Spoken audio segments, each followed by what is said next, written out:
Have you ever wanted to start your own podcast? I record and publish podcasts on a platform called Spotify for Podcasters, and I absolutely love it. Essentially, you can upload from your phone or computer, and it distributes to every platform that plays podcasts. They support video podcasts, and you can make money on the platform with ads or even podcast subscriptions, something that has made my life so much easier as a podcaster. So if you're interested, I highly recommend you give it a try. You can download the Spotify for Podcast app, or go to spotify.com/podcasters to get started on your podcast today.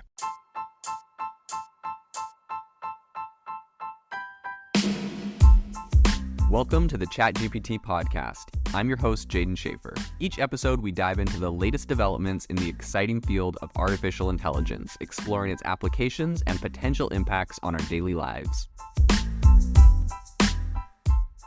If you are looking for an innovative and creative community of people using ChatGPT, you need to join our ChatGPT creators community. I'll drop a link in the description to this podcast. We'd love to see you there, where we share tips and tricks of what is working in ChatGPT. It's a lot easier than a podcast, as you can see screenshots, you can share and comment on things that are currently working. So if this sounds interesting to you, check out the link in the comment. We'd love to have you in the community. On the show today, we are going to break down some advancements in neural connectivity and AI. And the big headline is that some Swiss scientists recently helped rebuild a spinal cord with AI and help someone walk again. This is incredible, especially with companies like Neuralink working on that. And on that note, Neuralink also has some news, the fact that they just got the FDA green light to continue their first in-human clinical study. So we're going to break down the controversy around all of this, the incredible news, the wins, and what is happening in AI, science, and neural connectivity today. So the first big thing, like I said, is that scientists in Switzerland recently helped a man by the name of Gert-Jan Oskam, who he's been paralyzed from the waist down for over 10 years. And they've helped him to regain control over the lower half of his body with AI. And if you've been listening to the podcast for a while, you have probably inevitably heard me talk about mind reading AI that has come out a while ago, right? Essentially, they put you under an fMRI scanner. They scan your brain while you're thinking thoughts.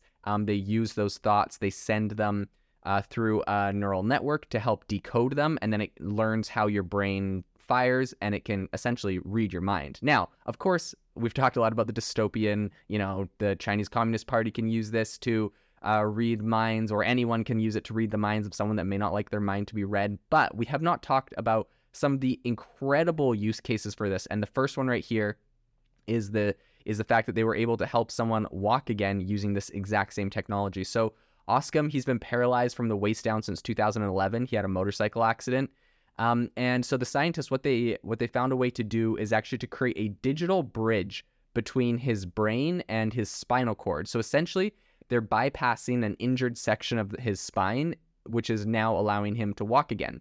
As you know, for people that have spinal injuries, oftentimes they will go, they won't be able to move their legs or anything below their waist, and that is due to damage in the spinal vertebrae. So the researchers, essentially, they captured his thoughts, and using the same kind of AI thought decoder that I've talked about in the past, they were able to translate his thoughts into spinal cord stimulation, and they were able to reestablish voluntary movement. And I think what's even better than just that is the fact that he's also shown signs of neurological recovery. So pretty much being able to walk on crutches with the implants turned off. I think, being able to do this, it's helping to stimulate different parts of his brain and helping to retrain his body in a way that was never possible before. I think this is really amazing, and I'll break down exactly how this device works. So essentially, the first thing they do is they have an implant implanted into your brain over the semimotor cortex, and it collects the signals for the movement, right? So he's thinking, I would like to move this leg, I would like to move that leg. He's imagining walking. So they're collecting those signals. There's then an antenna, which is attached to the top of his head, not like a giant, antenna, but a piece of metal attached to the top of his head that transmits a signal. And of course, this whole thing is not, it's not on the cloud. It's not Internet of Things. This isn't talking to a server. So he actually has to wear a backpack. And in the backpack, he has, it's essentially a portable base station and processing unit for all of this AI. It's running right there. And so the antenna transmits to the brain-spine interface, and it converts the signals into stimulation commands. So the AI is essentially reading his mind, and it's sending the commands are then transmitted to an implant pulse generator.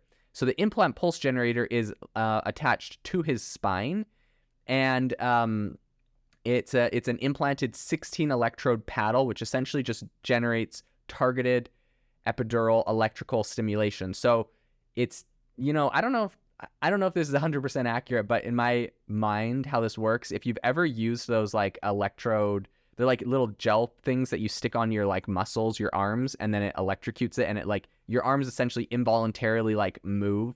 I'm assuming it's something similar to this, where it's a paddle attached directly to your spine. It has electrical pulses, and that helps you to actually move the muscles on your body. And what's incredible is that this is literally coming straight from his mind. So his mind says, move my right foot forward. The pulses hit the right place. That moves his right foot forward. So this is absolutely incredible. I think more incredible is the fact that even without this, it's like it's like fixing things in his body so that he's actually able to do this even without the unit on all the time.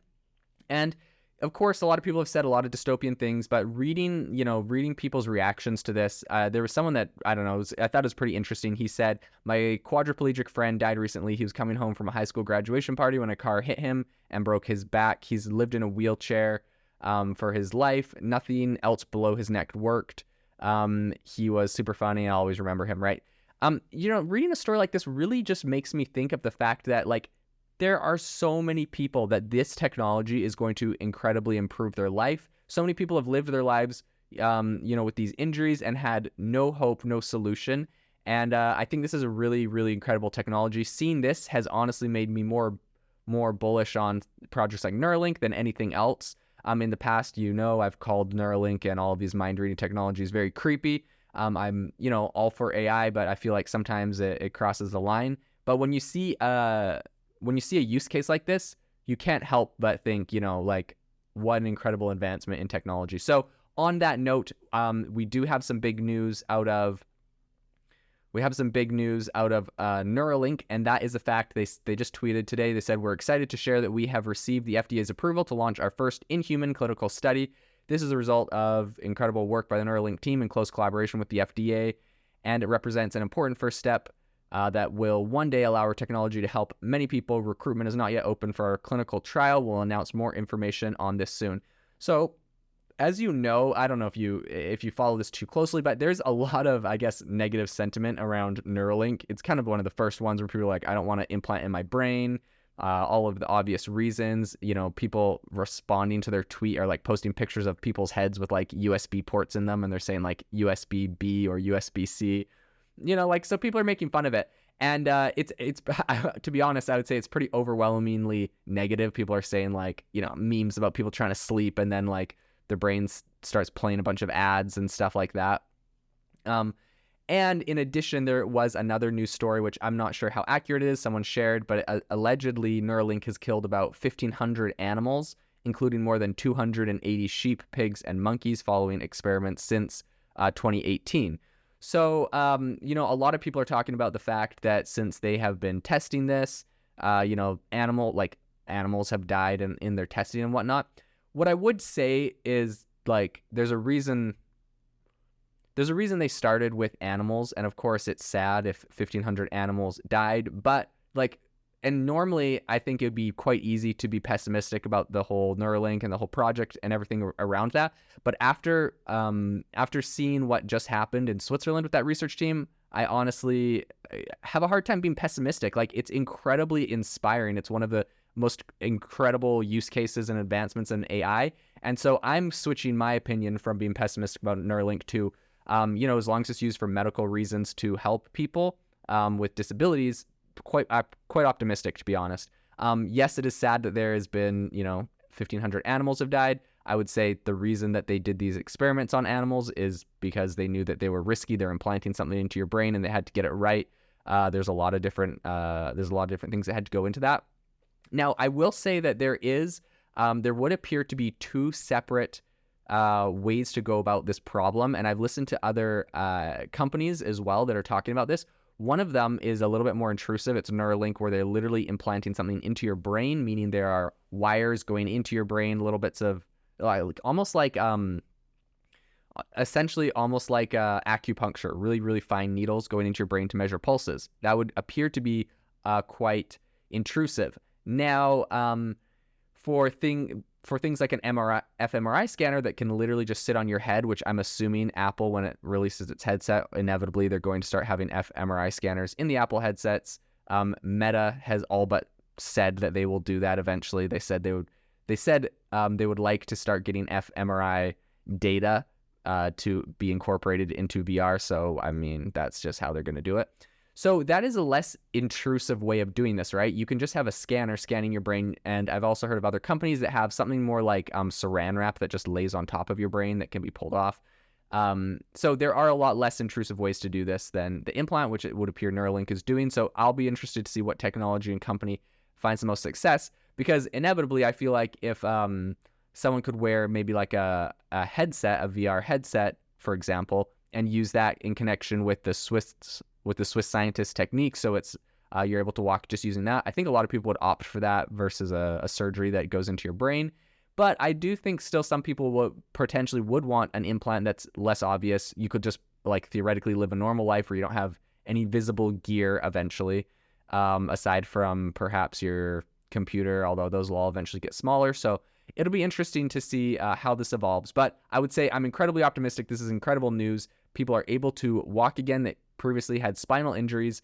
It has already been done. But I will say that the Swiss company has said that it's going to be quite a while before this is actually readily available for anyone. And so it's not like this is going to be just right out of the gate ready for mass production, but this is something coming down the line, and I think this is going to change a lot of lives. So a very interesting area we'll continue to follow. The innovation in AI right now is absolutely exploding. If you want to stay on top of all the insane disruptions and innovation that's happening right now, you need to subscribe to our newsletter on AIbox.ai. We send you daily everything that is happening, the news and the crazy advancements in AI technology straight to your inbox for free every single day. So go to AIbox.ai, subscribe, and stay ahead of the curve on the world of AI.